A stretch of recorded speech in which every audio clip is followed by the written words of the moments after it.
All right, we're back and we're going to talk about the upper limit problem Right. or opportunity. Yes, exactly. So how do you overcome the upper limit problem?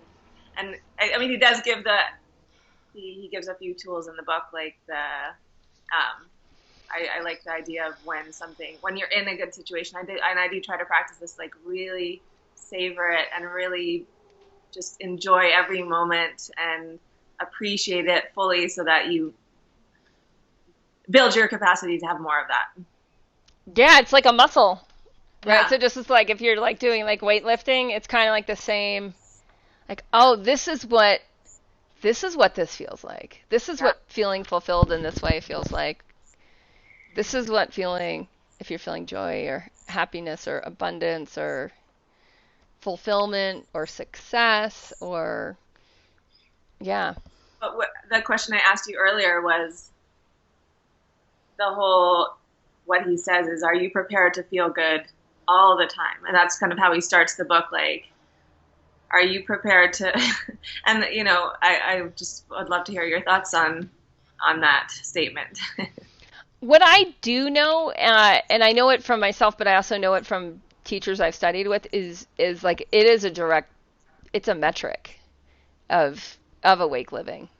It's like how much you are just stoked. Like, and it is neural and bio, like without the caffeine or chocolate or like whatever. And I think what it is because there's such a high level of dharma, and the dharma naturally interconnects us. So there's a really high level of interconnectivity. You know how it's like, if like my child yesterday was doing, she has a trampoline, she's a gymnast, so she nailed her aerial, which is like the handstand without your hands, Yeah. and she's been working on that for a couple weeks. And what does she like? After she does it, what does she do?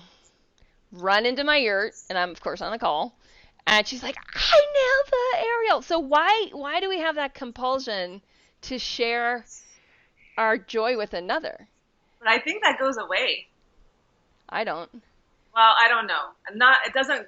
The compulsion doesn't go away, but I feel like as you get older, there's this whole like you have to be humble, or we can't like show off, or But we that's can't. the upper limit problem. Yeah, that's the upper limit problem, right? Totally. But to go back to your question of like, is it true that we start to feel really good a lot of the, like more and more and more and more and more of the time? And is there an actual limit on that? Because that's Gay Hendricks' whole proposition is like, guess what? There's not. And he's been practicing this for a long time, and in partnership. He's not practicing it alone. This is so important to recognizing. He's practicing it with his wife. He's practicing it with his children. He's practicing it with his grandchildren. It's his line of work, so it's all he's doing is teaching Yeah. others how to do this. So my guess is he's got a lot of experience, Yeah. right? And then I look at teachers I've studied seriously with, the Enlightenment teachers, the yoga teachers, the Ayurvedic masters, and I see the same thing of like what happens is they become more and more interconnected. So they're literally supporting the awakening of more and more people to also expand. And in that interconnectivity, there starts to be a multiplier effect. So Yeah. the calibration is like, and I see it. So this is embarrassing. So this is good. Uh, After the last two, because I really started to look at it after listening to The Big Leap for the fourth time, with a group right now, and I started to look at the little things that my little self sabotages with emotional blow ups in relationships and with physical stuff. Totally. And I started to look, and I'm like, okay, I can like literally go back and tied to yoga healer retreats, I usually have an emotional blow up and get hurt. This time I stuck my middle finger No, in the juicer. I know. It healed beautifully though. But That's awesome. still, like it was a pain in the neck for a month. Yeah. Yeah. I know. Yeah.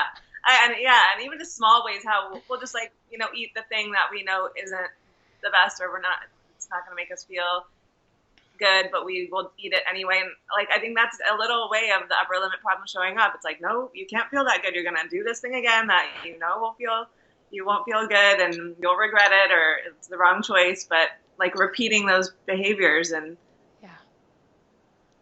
just Yeah. to keep us where we are, and just keep maintaining.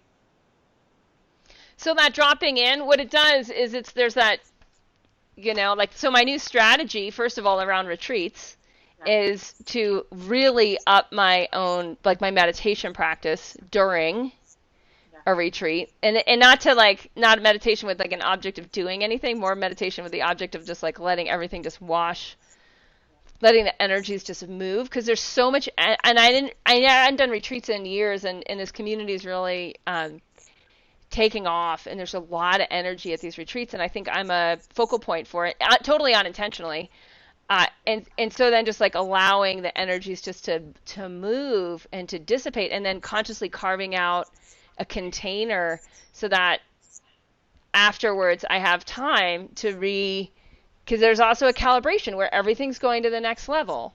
At each retreat, there's like the whole organization grows with each retreat. It's very, now I see the pattern. I'm like, okay, I can now plan for that and know that like during the retreat, like I need a lot of time to just like sit in it and be in it so that it doesn't cause this like, and then I like do something totally unintentional that I really regret, and that hurts someone. I mean, it really is hurt. I've hurt people totally unintentionally, Of course.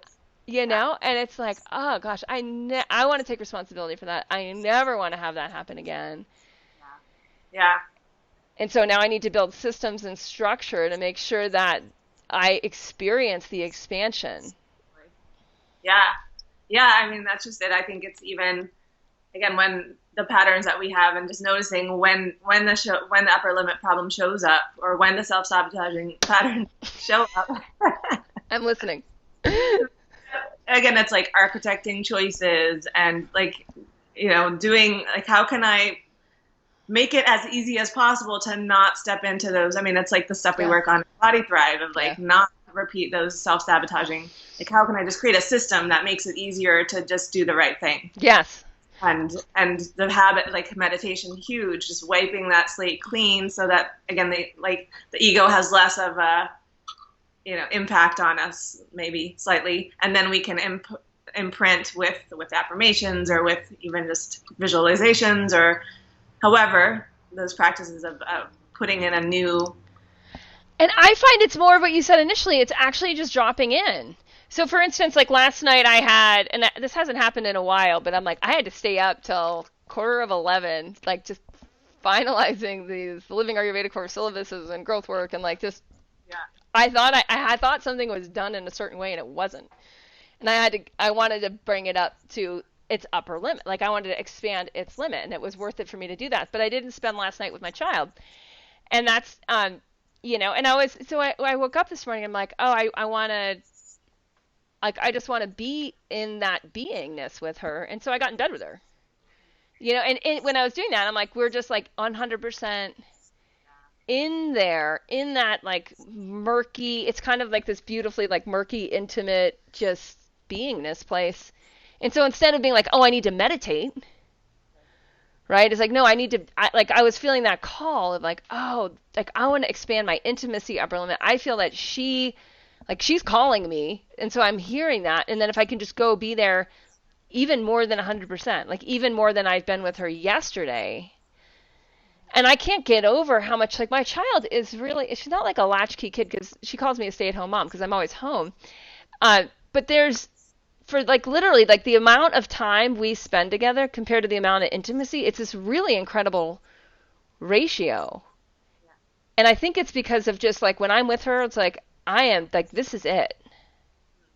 Yeah. And then letting that field expand of like, what does it feel like to feel this much love and care, and she's so delightful. I mean, my child is like really delightful.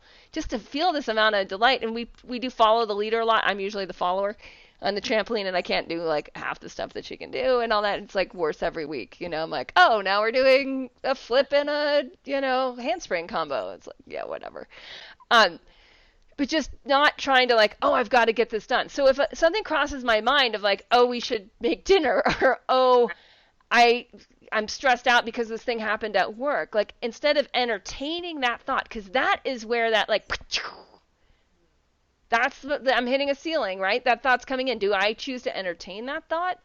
Or do I choose to just really open into like, oh my gosh, the weather's perfect. I love autumn. The mountains are glorious. We're only going to be at this is our last autumn at this house before we move.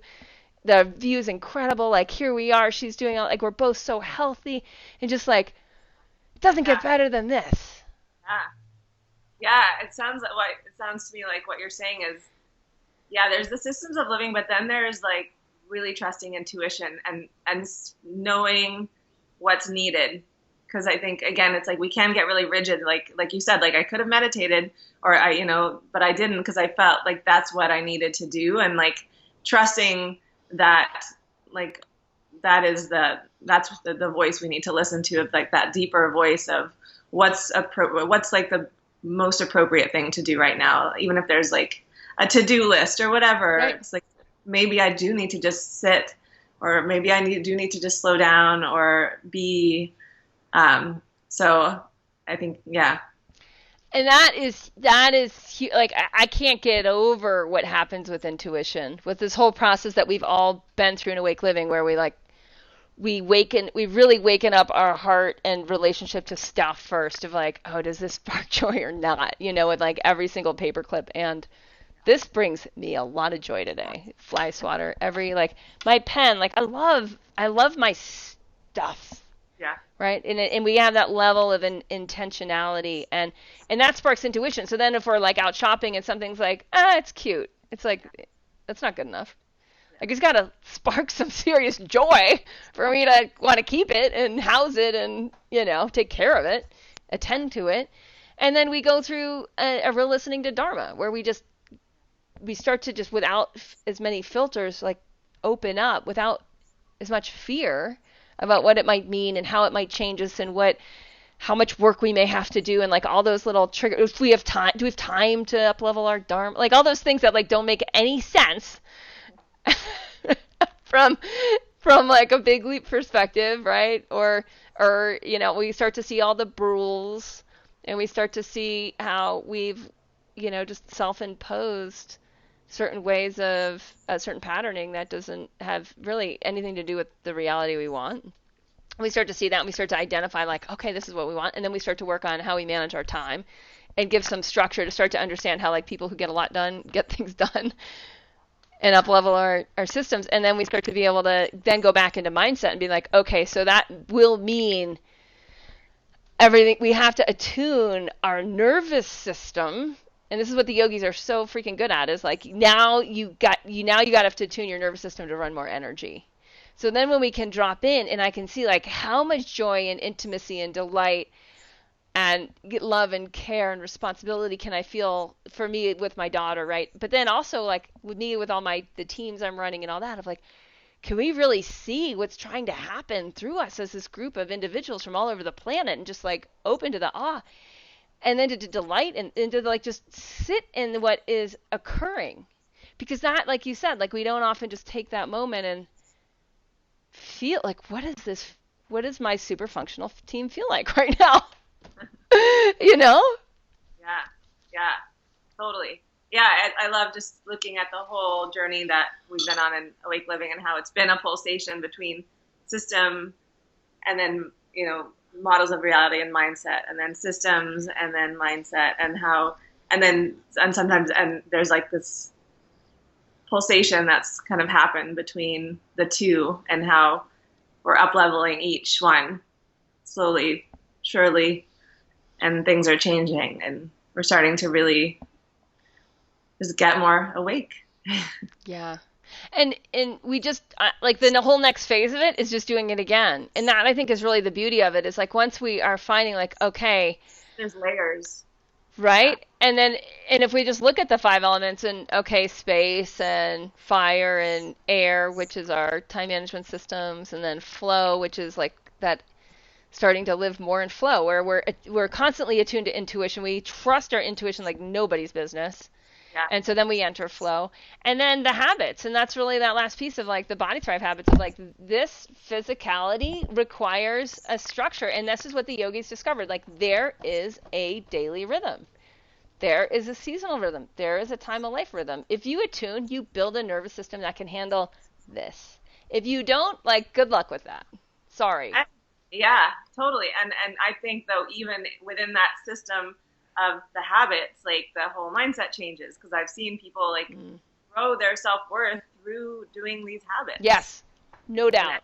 And build their own self-confidence and like step into like leave jobs or relationships that weren't serving them, and then start new ones that work, that do. And yeah, there are layers, and I think we can, again, only take so much at any given time. So that's why it's a continuous process. And like you said in the beginning, like the yogis knew that we're not exempt, and we have to continuously work on this stuff. Like we can't, it's never done. Yeah. And that's the good part. Yeah. Because that would be boring. Yeah. Yeah. And, I think the ones that are here, they love this work. And that's why I'm happy to do it for the rest of my life, because it is so fulfilling, and it gets more and more fulfilling. Like that, the capacity, the limit keeps expanding. Yeah. Yeah.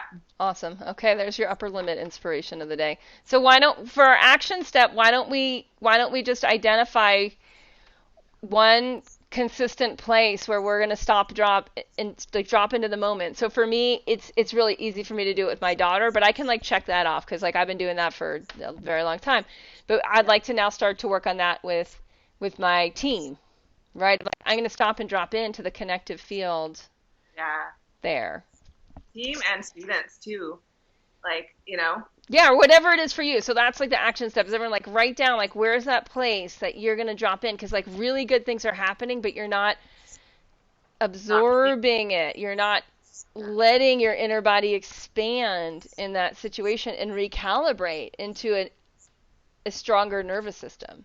Yeah, totally.